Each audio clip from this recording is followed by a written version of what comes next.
a game dev is difficult. You pour your heart and soul into making something hopefully engaging and send it out into the world for strangers on the internet to enjoy or criticize. Today we're doing the latter.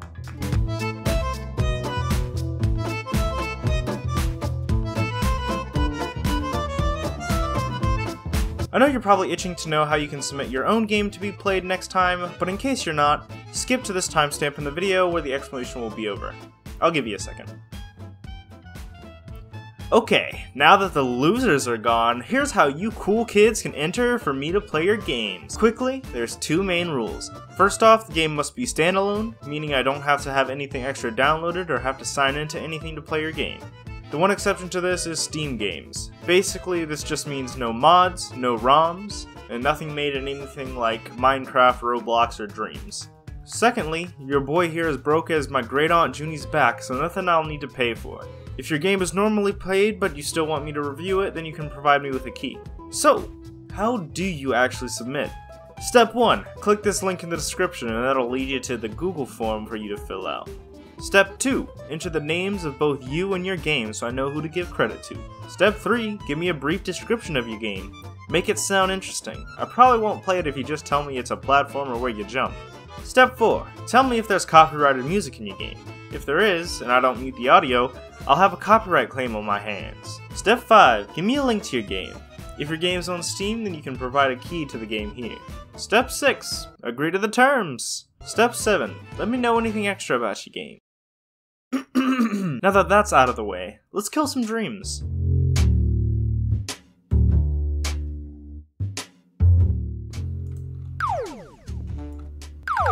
Shoot here, we've got some error things for the walls, it seems. A lot of zeros and ones in the background.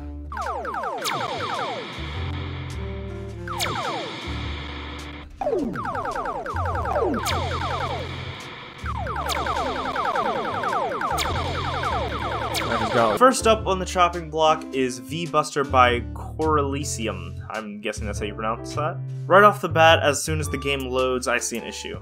There is a lot of visual clutter on the screen. The extreme amount of binary in the background mixed with the large shapes is really distracting and doesn't really look very good. A solution to this would be to remove the orange shapes from the background and make the numbers quite a bit larger, or you could keep them the same size but have them much less dense, like have a few zeros and ones floating around in the background. This issue extends to the walls as well. Having the entire word error on the walls clumped together has the same effect that the small binary does. You could possibly have the error messages be larger and go on the direction of the wall, or replace the words with a single exclamation point. Other than that, the game is decent gameplay-wise, the shooting works well.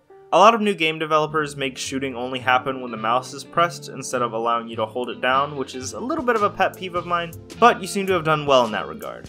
The movement is kind of annoying, the acceleration is extremely slow, and it doesn't feel like I have control of the character a vast majority of the time. The particles and visual effects are really flashy and I like them a lot, however.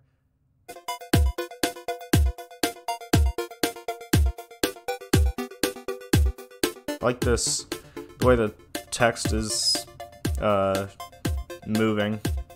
Schmoving. Alright, let's play. These Kinney assets, I think? I cannot hold down the shoot button, which is a bit unfortunate. Ooh, I like that. I like the way the body flies backwards. Got some pretty funky music going on here as well. Oh, I'm dead. Okay, you can shoot their projectiles, and they can shoot your projectiles. So, it doesn't seem like you can fight them from very far away, because they'll just shoot your projectiles, given enough time. Okay, those have shields. Those bounce back at you. Okay. Your bullets can hurt you, but their bullets cannot hurt them. I don't know how you're supposed to kill these guys, then. Yeah, you can't get those guys to shoot them in the back, and they always look at you.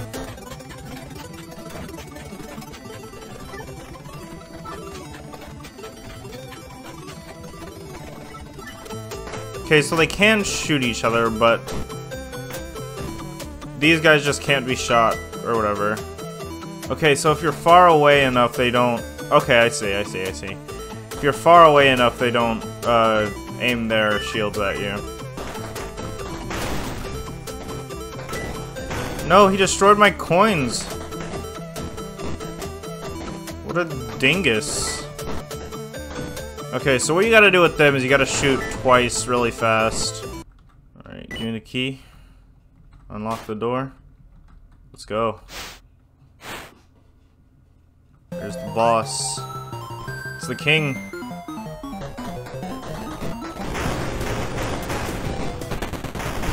Oh, he's dead. I killed him. Victory. Let me get all these gems real quick. Give me the crown. I've won! The juice in this game is very good. The squash and stretch, the teeter of the player and the title, and even the way the bodies fall and turn translucent is very good. I don't have too much to critique about this game other than a few nitpicks about gameplay. I really didn't understand how these shield guys behaved at first, and it wasn't until quite a bit into the game that I find out what I think is the proper way to deal with them. They don't get hit by enemy bullets like seemingly all of the other enemies, so you can't have them just aim your shield at you while one of their allies shoots them in the back. Instead, you must shoot a bullet directly beside them and then shoot another bullet at them in quick succession. I didn't actually realize they pointed towards bullets until quite a bit later in the game. This wasn't really intuitive to me personally, but I could just be a dunce.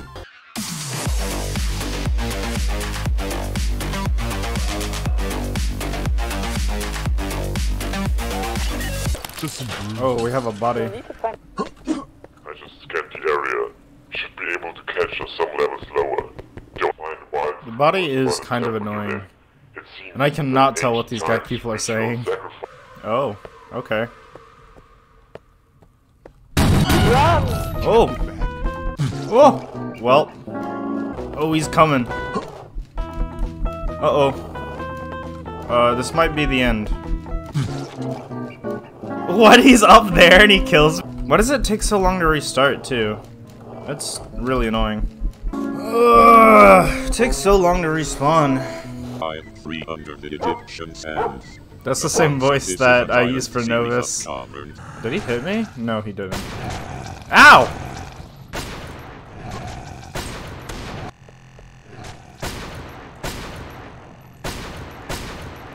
Okay, they just don't get hit apparently. He got hit. Why don't they get hit? That's strange.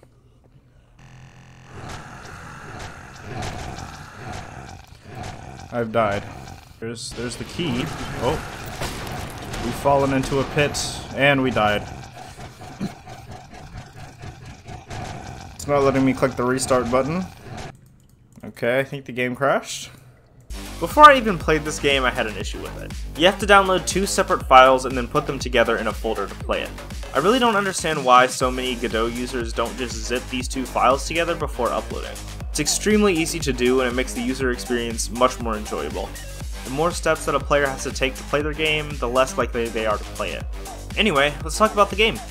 To start off with a positive, the art and art style are fantastic. As I've said, I love 2.5D and using it here really does put a smile on my face. However, I do have quite a few issues with the game. Namely, respawning in the introductory level takes 15 seconds, which is definitely not something that you want to enforce on a player in a single player game.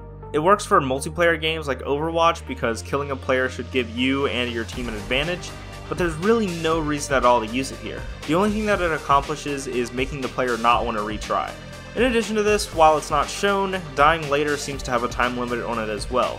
Either that or the buttons are just incredibly buggy.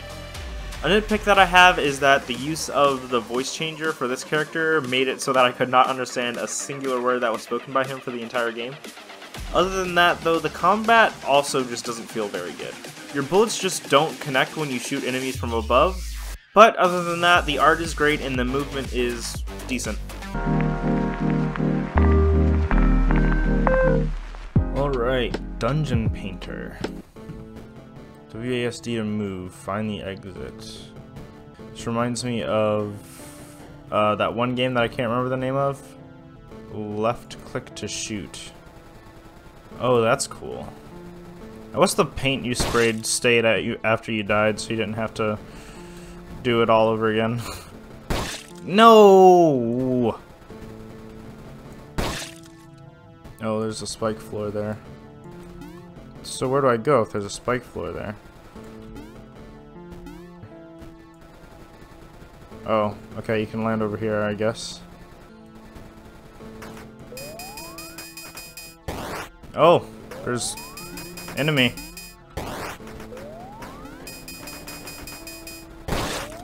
Okay, he crushed me. That shockwave's kind of hard to see, I'm gonna be honest. He's dead.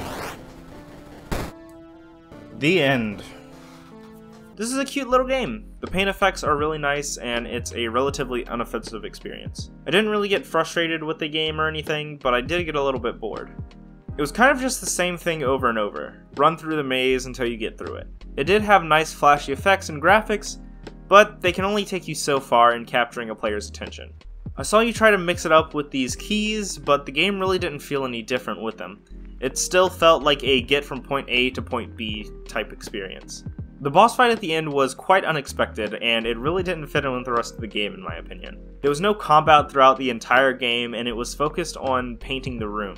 But the boss fight comes in, and all of a sudden it's 100% combat and then 0% painting rooms. I think the boss fight could have been left out, or could have better fit the mechanics for the game.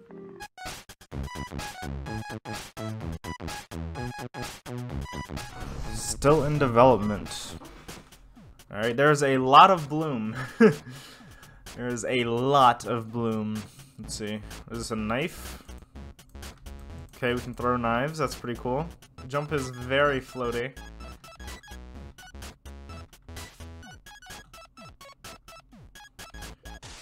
Alright, that takes us to the next level, it seems. Okay, you cannot throw knives anymore. I don't know what the purpose of us throwing knives in the last level was. Okay, you get stuck on walls. Oh, okay. Huh.